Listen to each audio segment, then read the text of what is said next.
Asalaamu calaykum. Cirba xanuunku caadi miya marka socodka dheer aad aado ama orodka aad samayso? Waxaan rabaa maanta inaan kula wadaago cilmiga ka dambeeya oo aadan u dhayalsanaynin arrinkan. Marka hore, maya. Cirba xanuunka joogtada ah caadi ma ahan. Caadi adigu ha ka dhiganin.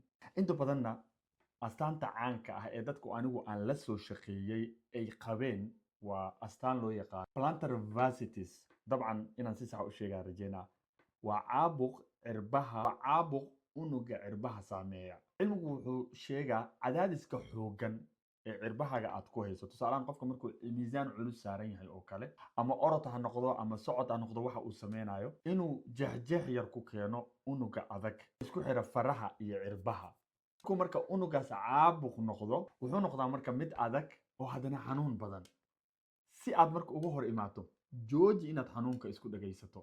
jooji socodkaa kugu cusub inaad iska dhaadhiciso. jooji orodkaa kugu cusub inaad iska dhaadhiciso. waxaad isku daydaa ka hor intaadan socodka sameynin ama orodka sameynin in aad jimicso ama stretching u samayso muruqan kore ee calfiska ee kubka ku jira. Sidoo kalena markaad ka dhammaato jimicsiga, isku day inaad stretching u samayso si culeyska uu u yaraado. Sidoo kalete kaba waxaa jira socodka iyo orodka loogu talagalay. kabahan aad shaqada ugu timid oo aad socodka ku aadaysidna iska dhaaf.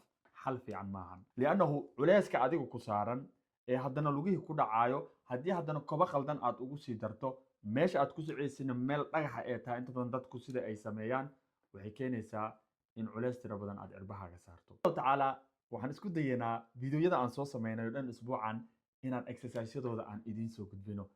cirba xanuun ii soo qor si aan kuugu soo gudbiyo exercisyada loogu talagalay ee lagu stretch gareeyo kubkaaga ka hor intaadan socodka ama orodka aadan gelin. walaalka Kosavriya channelka follow. Assalamu calaykum.